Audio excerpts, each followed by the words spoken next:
Find out which state voted to end extended enhanced unemployment benefits. This is crazy. You got to hear this one.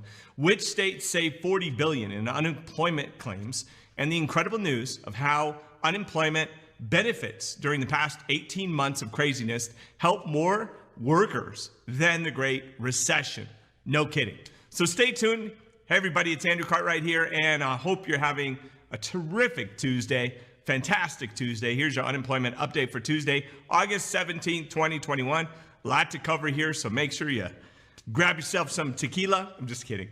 My goal in these videos, always to give you the best information to access government and private money for yourself, loved ones, and of course, your business. So stay tuned to the channel for personal finance videos, real estate, crypto, credit, and any way to generate income as well as save you loads of money. That's the goal. Subscribe and you could make $2,000 from my account to yours. Subscribe, like, and comment. We're going to pick a random comment, even if it's not the best news ever. Kind of like a cavity, right? It happens. A court in the great state of Indiana voted to end unemployment benefits in the Hoosier state following a previous ruling that said the state could keep paying out those vital relief funds in a lower court. The lower court said, yep, keep going. And guess what? The governor appealed it to the appeals court. I can't believe he did that.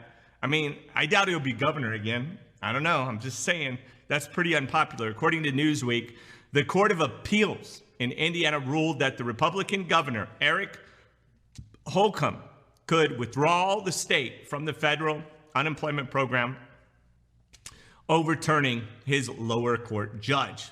The court wrote, this is what they're saying, because we find that Indiana Code Section 22437(1) does not require participation in the CARES Act program, the state's decision to terminate the benefits did not violate the statute. Maybe they'll have to refile under a different way. This is so, there's the law of equities, which is like just treating people right. And then there's the code.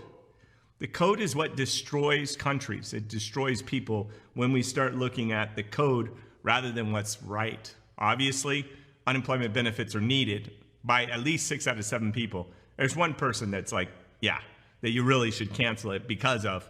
But what about the 6 that you heard? I'm so sorry to all my viewers in Indiana, and I hope the court does not make a similar ruling in other states, that have been successfully sued to keep the state's federal enhanced unemployment benefits paid off, especially the governors, if they could just say, okay, I lost. Let's just move on to other things. Meanwhile, the great state of Arizona recently announced that thanks to enhanced unemployment security measures, the Grand Canyon state, our neighbor, was able to save $40 billion in payouts to unemployment claims. It's fantastic. That's $40 billion that will go to the right people. A new report from ID.me looked at how states teamed up with private companies to look at millions of unemployment claims received and utilize methods for identification and authorization tools to reduce payouts. Of course, some people have had problems trying to work through these things, but at any rate, it sure cuts down. They found by October, the results of the pilot program in Arizona showed great success. ID.me contributed to a dramatic reduction in the number of claims from a record high of nearly 570,400 claims filed in the week of October 10th to just 6,700 the week ending November. I'm not kidding. Think about that. 500,000 compared to 6,000. Wow. That represents 98.8% decrease in new claims filed. Now, I know some of those were probably people that couldn't use the system, but nowhere near 98%. By implementing ID.me's identification verification tool, DES estimates savings that payouts of PUA claims from the state of Arizona upward of $40 billion. So think about it. That system paid for itself well over, right? This is incredible news, as it's always great to see that, we actually beat some that have been stealing money from the American public and from everyone, ultimately. Losing out on stealing unemployment benefits, we like that, those not to get it, because the people that truly deserve it, that have families and homes and mortgages and kids, they need to get this money. So it's good to see that it'll hopefully get in the right hands. And finally, a new study from the Federal Reserve Board found that unemployment benefits over the past 18 months have helped more American families than the Great Recession back in 2009. They found more than 52% of unemployment insurance recipients whose 2020 earnings dropped by 10% or more received benefits that met or exceeded the amount the earnings decreased. So this is great news. They continued. In 2009, only 19% of the benefit recipients were made whole. I must say, in 2009, the banks were all made whole, and we were not. I'm just saying. I'm a little upset about that still, till today. Their findings also showed the share of lost earnings replaced by unemployment insurance was far higher than 2020 than in other recent years. The frequency, though, of large earnings declines when including unemployment benefits are below that of the Great Recession through the entire distribution. This is incredible. It's actually great because times are really tough. I don't know, we try and forget that section of our reality, right? 2008, 9, 10, 11. A lot of people are trying to forget that. Here's another shocking statistic. At least 42 million people received unemployment benefits in 2020. 42 million, totaling $493 billion, or more than 3 times the amount of benefits paid out each year during the Great Recession. It's incredible, right?